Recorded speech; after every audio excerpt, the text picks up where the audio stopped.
상태를 끊어지지 않고 계속되게 하다라는 그런 뜻으로 되어 있습니다. 사람이 어떤 사물을 다른 사물과 끝을 맞대어 하나로 만들다라는 말이 있습니다. 그래서 있다라는 말을 우리는 잘 알고 있습니다. 서로를 하나로 연결하는 것을 있다라고 합니다. 그래서 오늘의 예배의 의미를 함께 나누고 싶습니다. 우리는 늘 위태하고 때로는 지친, 빠르게 지나가는 그런 시간 속에서 살아가고 있습니다. 하지만 예배 시간에 하나님을 예배한다고 하는 것은 우리의 시간과 영원하신 하나님의 시간이 이어지는 순간이라고 여겨집니다.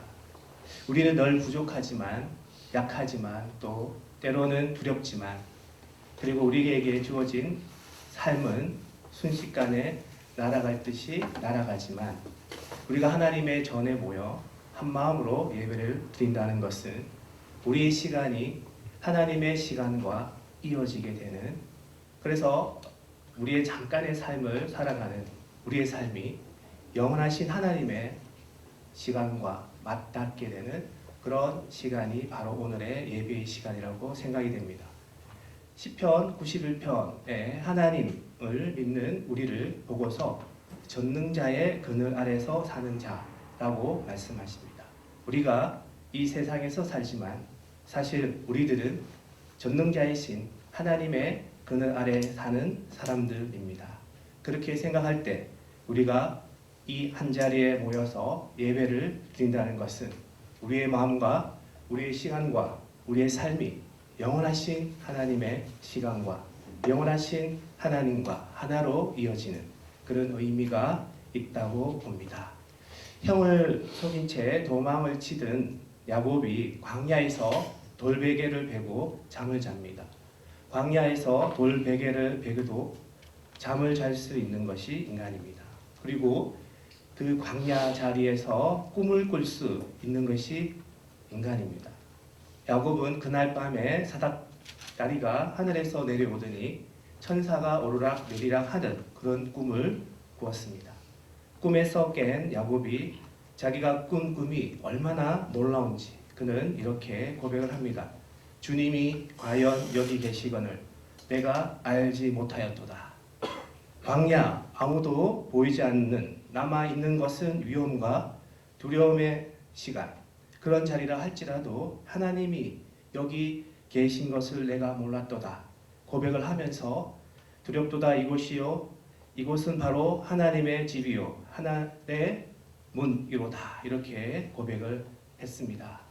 오늘 예배를 드리는 이 시간이 우리의 하늘의 문이 열리고 그래서 하늘과 이 땅에 살고 있는 내가 하나로 이어지는 그런 복된 은총의 시간이 되시기를 바랍니다. 프란체스코가 이렇게 말을 했습니다. 주님은 내가 전에 없었던 바보가 되었으면 좋겠다 라고 하였습니다. 주님의 제자로서 한평생의 삶을 좁은 길로 살았던 프란체스코가 한 말입니다. 주님은 내가 전에 없었던 그런 바보가 되었으면 좋겠다. 여러분에게는 이 말씀이 어떤 의미로 다가가십니까? 하나님은 내가 전에 없던 바보가 되었으면 좋겠다라고 프란체스코에게 말했습니다. 오늘 프란체스코의 말을 마음에 두고 오늘 말씀을 생각해 보았으면 좋겠습니다. 우리의 삶 속에는 우리가 이해하기 힘든 하나님의 뜻이 있습니다.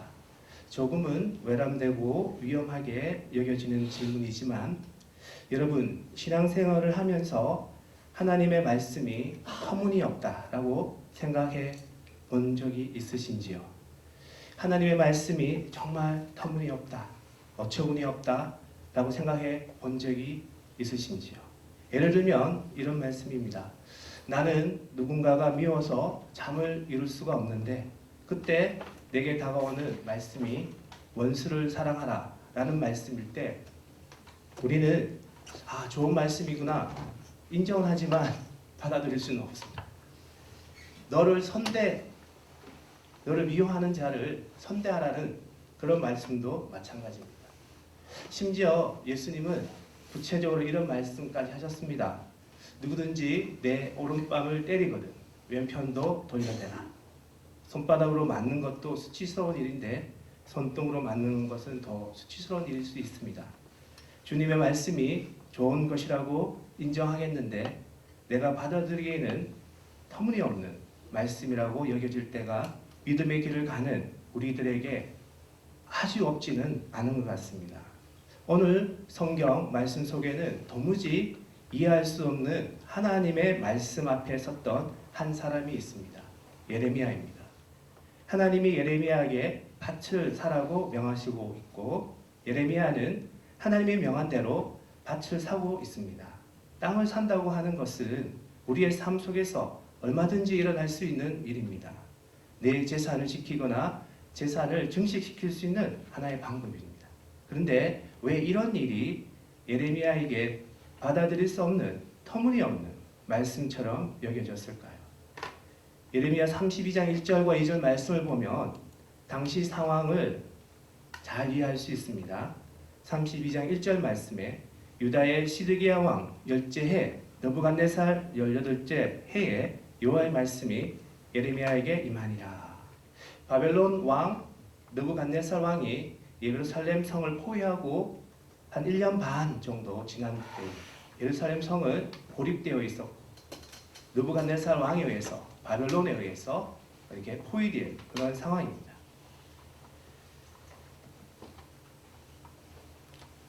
32장 2절 말씀에 그때 바벨론 군대는 예루살렘을 에워싸고 선지자 예레미야는 유다의 왕의 궁중에 있는 시위대 뜰에 갇혔으니 한 성이 1년 반 동안 포위되었으니 성 안의 사정은 어렵지 않게 우리가 짐작이 가게 됩니다. 가지고 있던 양식은 모두 떨어지고 말았습니다. 먹을 것뿐만 아니라 마실 것마저도 구하기 어려웠던 시간입니다. 외양간에 소나 양이 보이지 않는 그런 시절입니다. 남유다가 기원전 587년에 멸망을 당했으니까 하나님께서 예레미야에게 밭을 사라고 명한 때는 아마 그 한 해 전인 588년이나 그 당해인 587년일 것입니다. 예루살렘이 바벨론에 의해 완전히 포위당했을 뿐만 아니라 예레미야는 시위대의 뜰에 갇혀있는 상황입니다. 하나님의 말씀을 전하자 이스라엘 백성이 하나님의 말씀을 받아들인 게 아니라 하나님의 말씀을 전하는 예레미야를 감옥에 가두고 있습니다.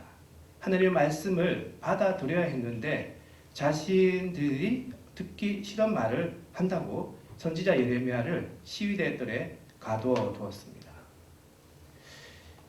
이 베냐민 땅에 아나돗이라는 땅이 어떤 땅인지는 예레미야 1장 1절에 베냐민 땅 아나돗의 제사장들 중에 힐기야의 아들 예레미야의 말이라 라고 되어 있습니다. 이 아나돗이라는 지역은 예루살렘에서 북쪽으로 5km 정도, 아주 5km 정도니까 아주 근거리에 있는 그러한 땅입니다. 예레미야의 고향입니다.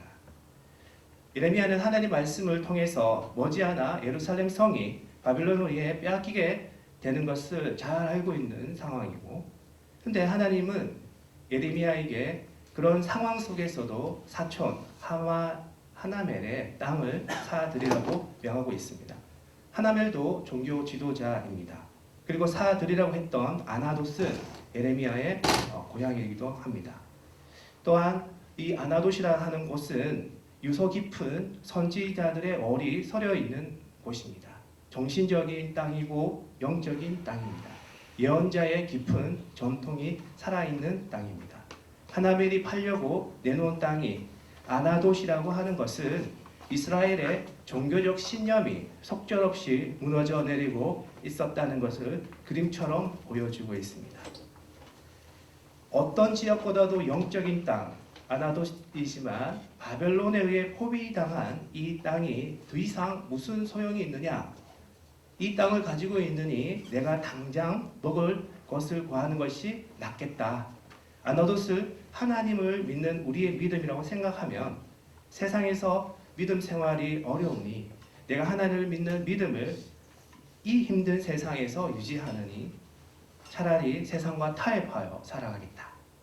상황이 그렇게 악화되어 있는 상황이었습니다.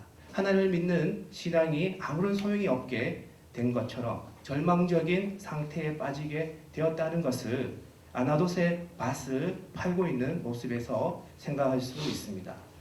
이제 머자나 적에게 나라를 빼앗기게 되면 이 아나돗이라는 땅은 아무 소용이 없는 땅입니다. 그리고 희년이 되면 본래의 주인에게 돌려주어야 하는 그런 땅이기도 합니다. 하나님께서는 그 땅을 사라고 이렇게 명하십니다. 또 예레미야는 현재 자유의인도 아니고요. 말씀을 전하다가 지금 언제 죽을지 모르는 시위대 뜰에 갇혀있는 그런 상황이 있습니다. 하나님께서 이 아나돗의 땅을 사라고 하니 하나님께서 지금 예레미야가 명하신 말씀은 예레미야로서는 도무지 이해할 수 없고 받아들이기 힘든 하나님의 말씀인 것입니다. 오늘 이어지는 말씀을 보면 이런 상황 속에서도 예레미야는 그 땅을 삽니다. 예레미야는 나는 이해할 수 없지만 이 땅을 사라고 하는 것이 하나님의 뜻이라고 하는 사실을 깨닫고 기꺼이 그 땅을 사게 됩니다. 근데 예레미야는 그 땅을 그냥 아무렇게 사지 않습니다. 이제 멸망을 앞두고 있는 시점에 이제 반값 또는 헐값을 주고 사지 않습니다. 은 17세겔을 조울에 달아서 계산을 합니다. 우리 정서로는 은 17세겔이 얼마인지 잘 모르지만 도움을 받으면 은 17세겔은 보통 사람이 1년 동안 일해서 벌어들인 돈입니다. 결코 적은 돈이 아닙니다. 멸망을 앞두고 있는 시점에서 이렇게 많은 돈을 밭을 사기 위해서 지불한다는 것은 참으로 어리석기 거지없는 일입니다. 예레미야는 은 17세겔을 저울에 달아서 값을 치르고 그 밭을 삽니다. 뿐만 아니라 말로는 내가 이 밭을 사겠다. 말로만 그렇게 하는 것이 아니라 그런 흉내만 내는 것이 아니라 은 17세겔을 다른 사람들이 보는 앞에서 정확히 달아주면서 매매 증서를 두부나 작성을 하게 됩니다. 32장 10절 말씀에 증서를 써서 봉인하고 증인을 세우고 은을 저울에 달아주고 법과 규례대로 봉인하고 봉인하지 아니한 매매 증서를 내가 가지고 이렇게 되어 있습니다. 하나는 봉인을 해서 매매 증서로 가지고 있고 하나는 자기가 있는 매매 증서를 또 가지고 있으면서 이 일을 모두가 보는 앞에서 이루어진 일이라고 스스로 백성들 앞에 드러내고 있습니다. 이 모습을 바라보는 백성들은 어떤 마음을 가졌을까요? 예레미야가 이렇게 어리석은 사람인가? 이제 우리가 나라를 빼앗길지도 모르는데 가지고 있는 밭을 팔아서 쌀 한 바가지라도 밀 한 대라도 바꾸는 것이 필요한 이때에 은 17세겔을 달아주고 빼앗길지도 모르는 밭을 사다니 세상에 이런 어리석은 사람이 있을까? 아마도 예레미야를 비웃을 것이라고 충분히 짐작이 갑니다. 예레미야가 값을 치르고 그 밭을 사들인 후에 매매 증서를 자신의 비서인 바룩에게 전달한 뒤에 하나님께 기도하는 모습이 이어집니다. 하나님께 기도를 드리는 예레미야의 모습 속에는 우리가 깊이 생각해 볼 신앙의 의미가 담겨져 있다고 생각됩니다. 32장 16절 말씀입니다. 내가 매매 증서를 네리야의 아들 바룩에게 넘겨준 뒤에 여호와께 기도하여 이르되 이렇게 되어 있습니다. After 이렇게 한 다음에 I pray to the God 이렇게 되어 있습니다. 그러면서 32장 17절 말씀에 슬프도소이다. 주 여호와여 주께서 큰 능력과 표심팔로 천지를 지으사오니 주께서는 할 수 있는 일이 없으시니라. 슬프도소이다. 하나님이 명하신 대로 값을 치르고 밭을 사들인 후에 예레미야가 하나님께 기도를 드리는데 예레미야는 슬픕니다 하나님이라는 말로 시작을 하고 있습니다. 슬프도소이다 라고 시작된 예레미야의 기도가 계속 이어지는데 이어지는 기도를 보면 예레미야는 하나님이 나에게 왜 밭을 사라고 했는지 이해를 하지 못하고 있습니다. 32장 25절 말씀에 주 여호와여 주께서 내게 은으로 밭을 사며 증인을 세우라 하셨으나 이 성은 갈대인의 손에 넘긴 바 되었나이다. Though the city will be handed over their Babylonian. 이렇게 넘겨주실 것이면서 왜 저에게는 밭을 사라고 하셨습니까? 밭을 산 후에 기도하면서 하나님께 기도하는 말입니다. 그래서 하나님께서 밭을 사라고 했기 때문에 사고 그 다음에 기도를 하는 이런 예레미야를 볼 수가 있습니다. 아마 어린 아이라도 그 상황에서 밭을 사는 것은 있을 수 없는 일이기 때문입니다. 이제 예루살렘 성이 바벨론 손에 넘어갈 것을 예레미야 스스로 예언을 했고 그 결과 백성들의 미움을 받아서 감옥에 갇혔고 그것도 받아들이기 힘든 상황인데 감옥에 갇힌 자신에게 은 17세계를 주고 밭을 사라고 하시니 밭을 사기는 했지만 예레미야는 하나님 참 슬픕니다. 왜 하나님께서 내게 이런 일을 명하시는지 저는 알지 못하겠습니다. 라고 기도를 드립니다. 저는 이 모습 앞에서 우리가 깊이 생각해 보아야 할 신앙의 의미가 있다고 봅니다. 우리가 이해할 수 없는 일을 만나게 되면 하나님을 믿는 우리들은 대개 하나님께 기도를 드립니다. 하나님, 제가 어떻게 하면 좋을까요?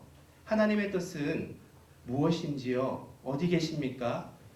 우리가 기도를 합니다. 그리고 하나님의 응답을 기다립니다. 대개 하나님의 기도의 응답은 다양한 방법으로 오지만 대부분 내가 하고자 하는 일을 하나님께 기도했을 때 내가 생각한 그 어떤 것이 내 마음에 편하게 자리를 잡으면 이게 하나님의 뜻이구나 라고 하면서 받아들이게 됩니다. 내가 자꾸 기도했을 때 하나님께서 편안한 마음을 주시면 이게 하나님께서 주신 뜻이구나 이렇게 인정하는 것이죠. 그래서 그것을 하나님의 뜻이라고 따르고 인정하는 것입니다. 이제 내 마음이 편하고 내가 동의할 수 있으면 내가 받아들일 수 있다고 하면 하나님의 뜻으로 알고 그 하나님의 뜻을 받아들입니다. 그런데 오늘 예레미야의 모습을 보면 우리들의 모습과 다른 점이 있습니다. 예레미야는 하나님이 하시는 말씀을 도무지 이해할 수 없습니다. 그런데도 예레미야는 하나님의 말씀을 따릅니다. 따른 뒤에 기도를 하고 있습니다. 내가 기도를 해보고 내 마음에 들면 내가 이해할 수 있으면 하나님이 나를 설득하신다면 내가 하나님의 말씀을 따르는 것이 아니라 내가 따르기 어렵지만 내가 이해할 수 없지만 내가 이해하기 어렵지만 하나님께서 말씀하시니 그 말씀을 먼저 따르고 나서 하나님께 제 마음이 참 슬픕니다. 왜 나에게 이런 일을 하라고 하십니까? 따른 뒤에 기도하고 있는 모습을 우리는 예레미야를 통해 보고 있습니다. 우리는 이것을 믿음의 깊은 경지라고 이렇게 얘기할 수 있겠습니다. 하지만 단순하게 말해보면 이 믿음의 경지는 믿음이 깊은 사람만이 누리는 것이 아니라 어쩌면 이것이 믿음 그 자체인지도 모릅니다. 하나님의 뜻을 언제나 내 생각의 채로 걸러낸 뒤에 받아들일 수 있는 것만 받아들인다면 우리는 하나님을 왜소한 하나님으로 만드는 것이 아닐까요?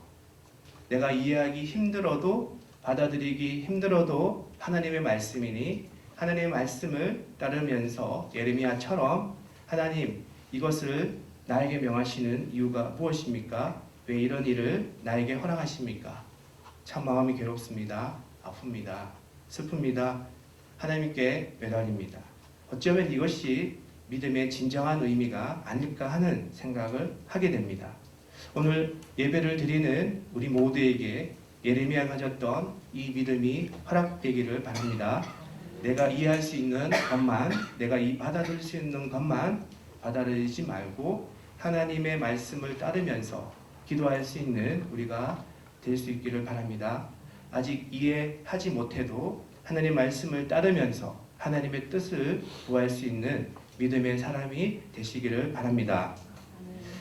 하나님은 하나님께서 명하신 것을 따르고 있지만 이해할 수 없어서 슬픕니다 라고 하면서 하나님의 뜻을 묻고 있는 예레미야에게 말씀을 하십니다. 하나님께서 대답해 주십니다. 하나님의 대답은 세 단락에 있습니다. 26절부터 35절 26절에서 36절에서 41절, 42절에서 44절까지 말씀입니다.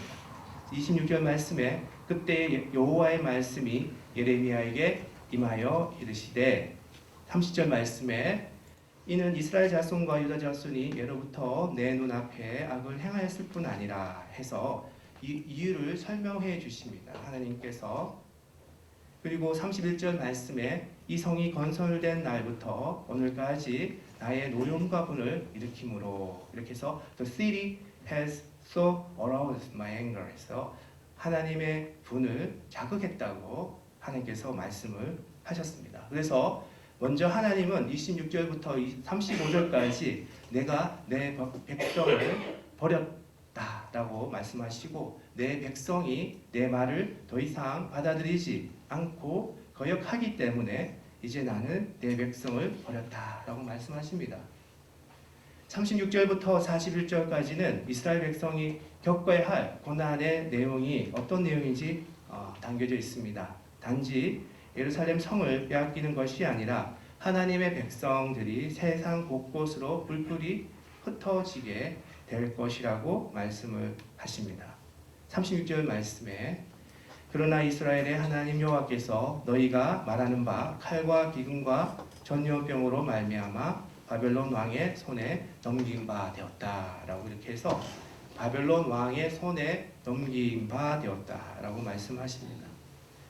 42절부터 44절까지 말씀에서 그러나 그것이 전부가 아니다라고 말씀하십니다. 내가 땅끝까지 흩어진 너희를 다시 불러 모으겠다.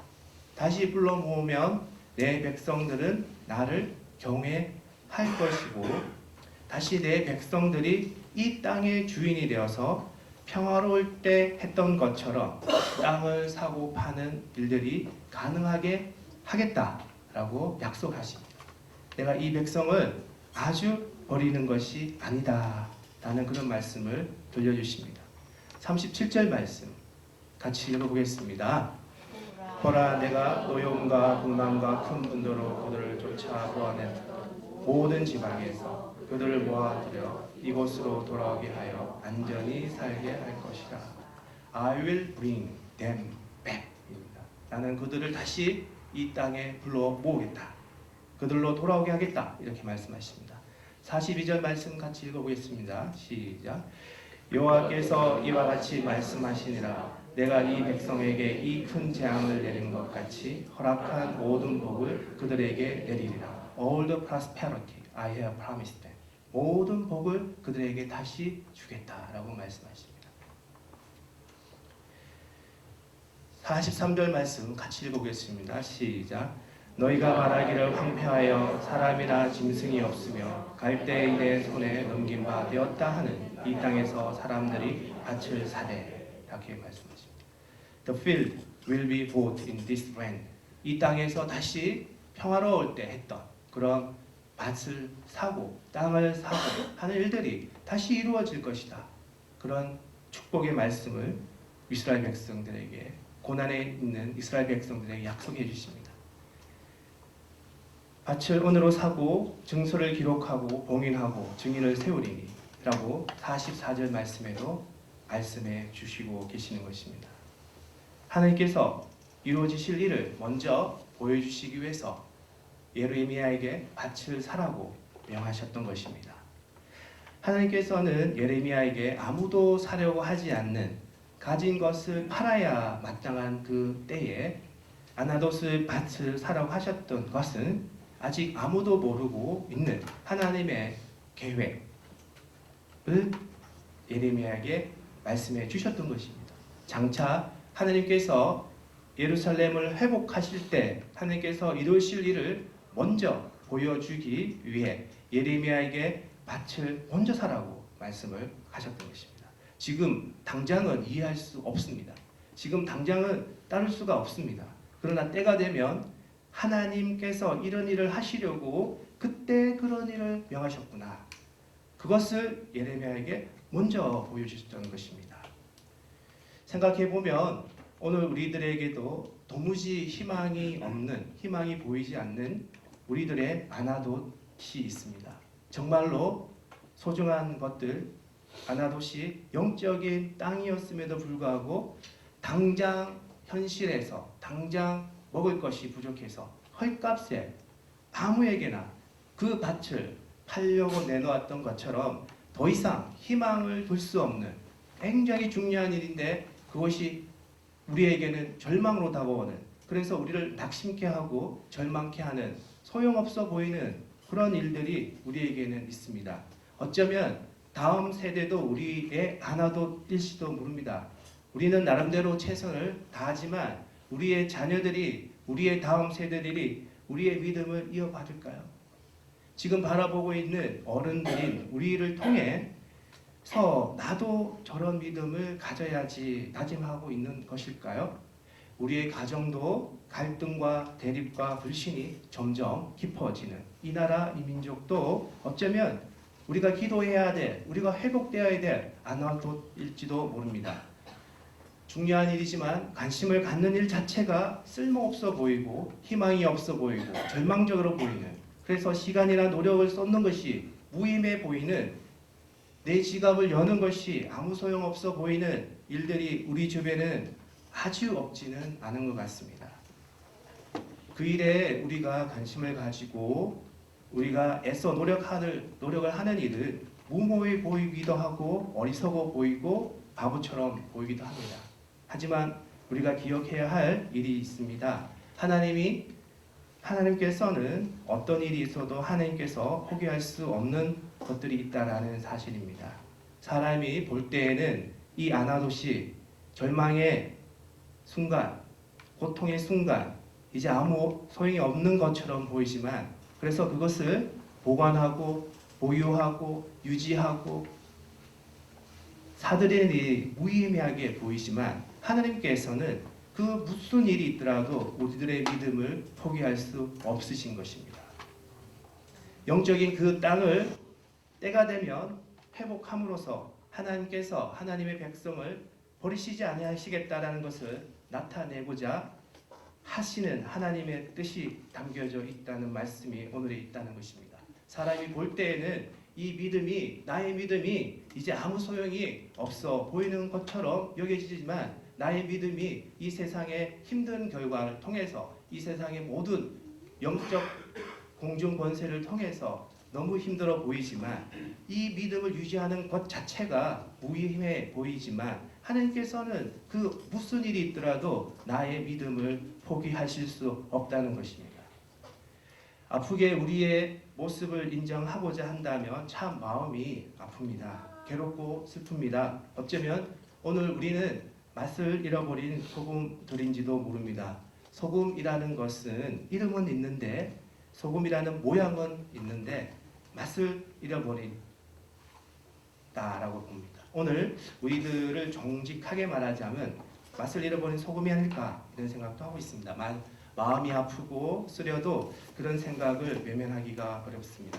하지만 이렇게 생각하면 어떠실까요? 맛을 잃어버린 소금이라 할지라도 거기에 우리의 뜨거운 땀과 눈물이 보태진다면 혹시 맛을 잃어버린 소금이 맛을 되찾을 수 있는 것이 아닐까요? 맛을 잃어버린 소금이 바닷물에 잠겼다가 다시 소금으로 만들어진다면 잃어버린 맛을 회복할 수 있는 것처럼 오늘 우리들 주변에는 교회도 가정도 이 나라 이 민족도 사람과의 관계도 아나돗의 밭처럼 거기에 아무런 관심을 가지는 것이 무의미하게 보일지라도 거기에 우리의 뜨거운 땀과 눈물이 보태질 때 우리는 맛 잃은 소금에서 맛을 회복하는 그런 길이 열려질 것이라고 생각합니다. 프란치스코의 말을 우리에게 질문하시는 주님의 질문으로 생각해 보았으면 좋겠습니다. 프란치스코는 이렇게 말했습니다. 주님은 내가 전에 없었던 바보가 되었으면 좋겠다라고 하셨습니다. 너는 나를 위하여, 너는 하나님인 나를 위하여 전에 없었던 바보가 될 순 없겠니?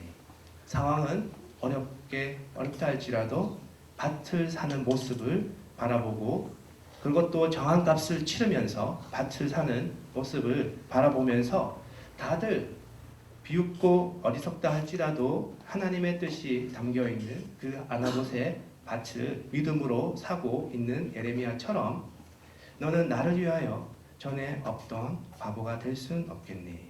주님의 음성으로 우리가 그 말을 받아들이고 오늘 아무도 돌아보려고 하지 않는 우리 마음속에서도 이미 절망으로 기울어져 버린 우리에게 주어진 이 시대에 우리의 아나돗의 밭을 살 수 있는 우리들이 되었으면 좋겠습니다. 지금은 어리석어 보여도 하늘께서는 반드시 우리가 사는 아나돗의 밭을 회복시키셔서 우리를 향하신 계획이 절망이 아니라 희망이라고 하는 사실을 우리에게 보여주십니다. 나의 아나돗은 어디인지 그 밭을 믿음과 용기로 살 수 있는 우리 모두가 될 수 있기를 주님의 이름으로 당부드립니다. 같이 기도드리겠습니다. 하나님 감사합니다. 아무 소용이 없어 보이는 이 시대의 아나돗의 밭이 우리에게도 있습니다. 제 값을 모두 치르고 사람들의 비웃음 속에서도 그 밭을 샀던 예레미야를 생각합니다. 주님, 우리가 또 하나의 예레미야가 되게 하여 주시옵소서. 하나님의 희망을 믿음으로 바라보게 하여 주시옵소서. 아나돗의 밭을 살 수 있는 믿음의 사람이 되게 하여 주시옵소서. 그리하여 이 땅에 하나님의 희망이 동토하는 그 일을 우리가 감당할 수 있도록 하여 주시옵소서. 우리를 한 사람 한 사람이 아이스 교회가 되게 하여 주시옵소서. 거룩하신 우리 주 예수 그리스도의 이름으로 기도드립니다. 아멘.